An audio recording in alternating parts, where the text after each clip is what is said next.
Charley Martin began his radio career while in high school at KSO in Des Moines, Iowa. Isn't that a great day out there? Reminds me of a day I left home. Yeah, my mother thought I was going away to medical school, and, she was kind of happy about that. You don't know. What? You don't know what pride and joy it will give your father and Mom. me to be able to say, that's Mom. my son, Hold the it. nurse. That's where he first caught the attention of Hal Moore. Martin found his greatest success teaming with Moore on the most successful morning team in Denver radio history at KHOW. He was in Des Moines when I was in Des Moines, and he was younger than me. I said, I'll put you on nights here, or, I'll get you a job. I think you got the talent, He started off doing 9 to midnight. It's not a good idea to put Charley Martin on from 9 to midnight. Let me just tell you that. For some obvious reasons. Soon after arriving in Denver, Martin established himself as a premier morning personality at KHOW. We ended up putting him on in the morning with Rosemary Barnwell, Barney, and that was really the beginning of the success of KHOW. 25 minutes after 6 and 50 degrees. And, I must have had a great time last night. Why is that? Well, I burned 2 holes in my shirt. Charlie? I did. You're going to set yourself on fire. That's not a bad... No. No, but I really did. I wonder how I did that. There are days when I light a cigarette near you and I think you're going to blow up. There are a lot of people that won't let me in a room if anyone's smoking. His success continued with a new partner, Marti Martin. I had moved to Colorado in '71, and I listened to Charlie and Barney. And everybody said to me, well, if Barney ever leaves, you ought to go after that job. Well, of course, you just laugh and say, well, that's ridiculous. Barney got married and moved to London. And all of a sudden, they ran a contest, and the contest was to be Charlie's perfect partner. I said, well, you can stop looking for Charlie's perfect partner. I'm it. You don't have to look at anyone else. And besides, I'm short enough.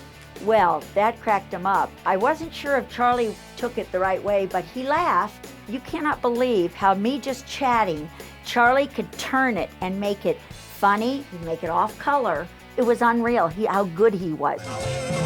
And a lion sleeps tonight. With who, you may ask? None of your business. 2 years in a row, we won #1 over all other shows all over the United States. We had bigger Arbitron ratings than any other show. Eventually, his rapport with Hal Moore led to their teaming up. Charlie and I were doing a lot of appearances in the evening at clubs and stuff. We just had a natural thing about it with each other. Join us Wednesday night at the turn of the century and be listening to Hal and Charlie every morning, 5:30 to 10. We'll be taking calls from all of our lovely listeners and giving away tickets to the Super Hal and Charlie Oldie Show at the turn of the century.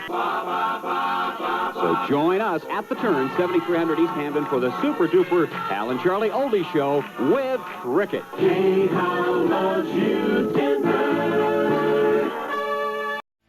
Hal and Charlie were a top-rated morning show from 1976 to 1995. They remained successful long after most AM stations abandoned music formats. Hal and Charlie. It's John Fogerty. And don't mess with my tutu. Don't mess with my tutu. Okay, John.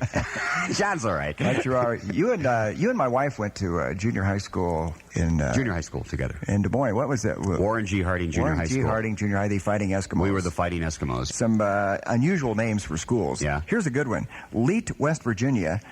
This school was built in 1965. The name of the school is called the Big Ugly Elementary School. Ooh, the Big Ugly Elementary School. It's near Big Ugly State Park and Big Ugly Creek in Lincoln County. Oh, I see. Okay. If we could build the perfect radio station, what would we do? Well, we'd have to be on both AM and FM. We'd have to play a lot of great music that the other stations don't. None of that wimpy stuff, right? Oh, no. Just the best music and lots of it. What else would the perfect radio station have? Hal and Charlie. Now on FM, Hal and Charlie in the morning, then 50 minutes of great soft rock songs every hour on the new KHOW AM 630 and 95.7 FM. What more could we ask for? Well, I could be taller. It was the most fun you can imagine having, really. It was great. It was just a great time in radio. It turned out to be the highlight of my career. Charlie moved to Phoenix and continued doing radio, working at one point with fellow Hall of Fame inductee Danny Davis and teaching at Scottsdale Community College. Charley Martin passed away at the age of 67 in 2012. thank you, for giving me a fantastic life, because it just got better and better and better. And I miss you, Charlie. I really miss you.